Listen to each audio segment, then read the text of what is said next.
Alright, it is time again for another little update in the Civic. Been working on the RyWire harness with a little bit of help from my buddy Chris. You guys have seen his 20B FDR7. So, doing a battery disconnect over here. Here's how I'm doing my initial chassis ground. Then I've got my main ground going down here, looping to when I'm creating a start point right here at the transmission.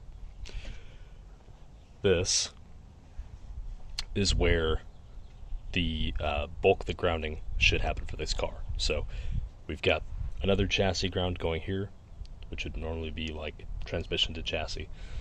This one here goes to my coil harness from Nomis Industries. That goes right here. Then I've got the standard off here to the alternator. Then alternator, make sure you don't use this one. You have to be using the valve cover one right here instead. So this will come here, these ground here. This shouldn't really have a huge resistance going off to here, but that's kind of how I'm going to do that. I'll end up doing one more off the intake manifold, probably to one of these larger bolts or something off the firewall, but intake manifold should also be grounded probably right about there. And so I know I'm going to have a vehicle short issue. When I first powered this on, battery's getting warm, and actually initially the hydraulic clutch line of all things, so a stainless steel line, was getting warm. So I know that was a problem. On the interior, I was getting this was lighting up by itself. So there could be a problem with this part of the harness when we integrated the amber LED into this gauge cluster, right? So if the problem on the harness is right there causing the short, then I'll find that. Probably have to take it out anyways to see if I can fix the temperature. When I was expecting key on, I thought it would power up and kind of move itself, jostle itself up. And then the RyWire stuff, we're going to have the original harness, which is right here. These will integrate into the RyWire pieces. And then here's the new one that's going to the ECU, which is right here on a clear cover by Nomis Industries. I think he has his coil on plug, and I don't think it might say it on here, but I don't want to rip this off just yet because I want to do a nice reveal for that. But yeah, there's a coil on plug conversion right there. The new RyWire harness there, and then I know I'm getting a short from possibly the sub harness in this region, which I still have wires to convert from here to here to do fuel pump, to do kind of stuff like that to make the rest of the car work.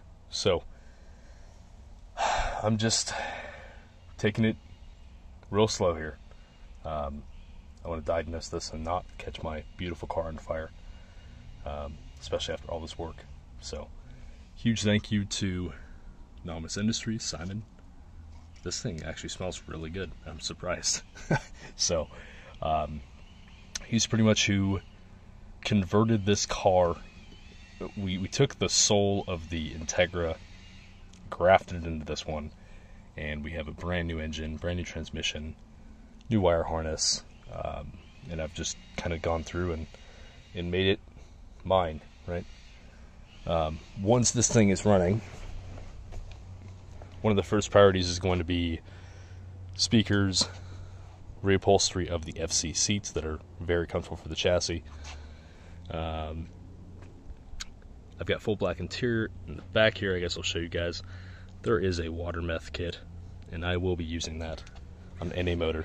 So yeah, it's just kind of going through a few things here, but you get to see the RRC done by Elvis Lee, SBS Performance, 72mm throttle body. These are, I believe, 550cc EV14 injectors. RLZ race head. The header is going to be changed eventually. The mid-pipe muffler is going to be changed. I think I've got like 11 different mufflers that I can choose from that I have in my garage. So during the first initial construction of this car, I would buy up a bunch of different mufflers to listen for the sound that I wanted, right? The profile of the sound that I wanted. Nothing has ever given me the sweet sound that I used to have of that DC Sports World Sport exhaust. And the only downside, and the reason why I didn't keep it, is it's 2.36 inch or 60 millimeter, something like that. And it simply wouldn't work for this much power in a power plant. So we had to go 3 inch. The downside now being that, you know, this does not sound nearly as good as the original setup. So, yeah, I've got boxes of mufflers here, and I'll try to take out the mid-pipe, replace the current MagnaFlow in there with maybe one of these oval units that I have that probably gets us about 3 times the surface area and it should quiet it all down. So that is it for now. I'll catch you guys in the next one. Hopefully it will be a video of the car running, because why not? We've been seeing enough of this stuff. There's a lot going on at the house. We're doing a bathroom remodel. We're doing all sorts of stuff. Got a spare S4 turbo tube block lying around here. It's just been a lot. It's been a hell of a year already. And yeah, let's go Brandon.